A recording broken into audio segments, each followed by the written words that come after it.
আজকে একদম সাধারণভাবে কিভাবে মসুর ডাল তৈরি করা হয় সেইটাই আপনাদের সাথে শেয়ার করছি।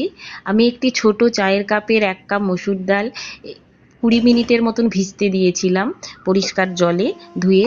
তারপরে সেই মসুর ডালটি একটি পাত্রের মধ্যে ঢেলে আরও একটু জল বাড়িয়ে, মসুর ডালের থেকে যেহেতু সেদ্ধ হবে তাই একটু বেশি করে জল দিয়ে মসুর ডালটি সেদ্ধ করার জন্য বসিয়ে দিলাম এবং আঁচটি মিডিয়াম রেখেছি।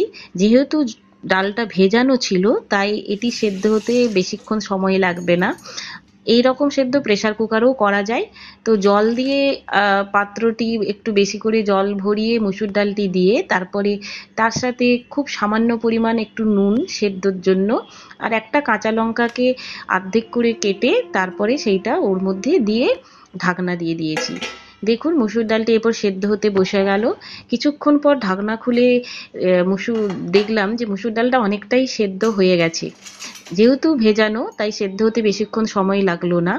এরপরে আমি একটু নেড়ে চেড়ে দেখলাম যে মসুর ডালটা সেদ্ধ মতন হয়ে গেছে নাকি। তো এই অবস্থায় জলটাও কমে গেছে এবং মসুর ডালটা অনেকটাই সেখানে সেদ্ধ সেদ্ধ ব্যাপার হয়ে গেছে। তো আর এরপরে দেখুন এই সেদ্ধ ডালটির মধ্যে যখন ফুটতে শুরু করেছে, ডালের যে ফেনা জল বেরোয় সেটা উপরে উঠে গেছে। তখন আমি চামচে করে সেইটা ফেলে দিলাম। আর ফেনাটা ফেলে দিলে ডালের টেস্টটা আরও ভালো লাগে। তো এরপরে একটি ঘূর্ণি দিয়ে ভালো করে ডালটিকে ঘুরিয়ে 3-4 বার আর ঘেঁটে দিলাম যাতে ডালটার মধ্যে একটু ডালগুলো ঘাঁটা ঘাঁটা হয়ে যায়। এরপরে ডালটি আলাদাভাবে সরিয়ে রেখে একটি কড়াইয়ের মধ্যে 2 চামচের মতন তেল দিলাম, বেশি নয়, একদম ঘরের মতন যেমন করি। তার সাথে হাফ টেবিল চামচ আপনার গোটা জিরে, একটা তেজপাতাকে দুভাগ করেছি, লঙ্কাও একটাই দেওয়া হয়েছে দুভাগ করে।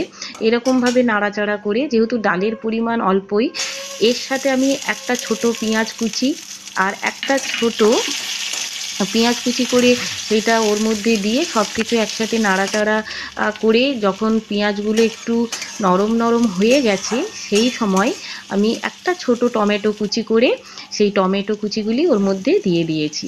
টমেটো, পেঁয়াজ আর আপনার সব কিছু, লঙ্কা, তেজপাতা সব একসাথে ঘাটা ঘাটা করে যখন ফোড়নটা রেডি করেছি, সেই সময় ফোড়নটা রেডি করার পর সামান্য পরিমাণে নুন, যেহেতু নুনটা আগে দেওয়া ছিল তাই এখানে খুব অল্প পরিমাণ নুন আর একটু হলুদ ডালের রং আসার জন্য ওর মধ্যে দিয়ে সব কিছু একসাথে নাড়াচাড়া করে দিলাম। এর মধ্যে অনেকেই রসুন কুচি দেয়, অনেক সময় জিরে গুঁড়োও দেয়, তো অনেক কিছু দেওয়া যায়, কিন্তু আমি একদম ঘরোয়া উপায়ে করে দেখালাম। তো এই রকমভাবে করার পর তারপরে যে ডালটি সেদ্ধ করা ছিল সেইটি ওর মধ্যে দিয়ে দিলাম। ডালটি সেদ্ধ হওয়ার সাথে যখন দিয়ে দেওয়া হলো তখন দেখুন যেহেতু হলুদ দেওয়া ছিল তাই একটা সুন্দর রং তো নিয়েই নিয়েছে এবং সব কিছু একসাথে নেড়ে চেড়ে ডালটি যখন ওর মধ্যে দিলাম তখন ডালটি আরেকটু বাড়ানোর জন্য অল্প একটু পাত্রের যে জলটি ছিল সেই জলটি ওর মধ্যে ঢেলে দিলাম। সব কিছু নিয়ে আর কিছু করার দরকার নেই, মোটামুটি ডাল রেডি, শুধু ফুটতে দেওয়া। এ দেখুন ফোটাও শুরু হয়ে গেল এবং ডাল রীতিমতো ফুটছে এবং সব কিছু নিয়ে ডাল একদম রেডি হয়ে গেল। আর কিচ্ছু নেই, কোনো কিছু করার দরকার নেই। এই রকম একটি প্লেন সিম্পলভাবে তৈরি মসুর ডালের সাথে আমরা কিন্তু আলু ভাতে, ডিম ভাতে, এইরকম একদম সিম্পলভাবে মাছ ভাজা, এরকমভাবে সুন্দরভাবে আমরা ভাত খেয়ে নিতে পারি।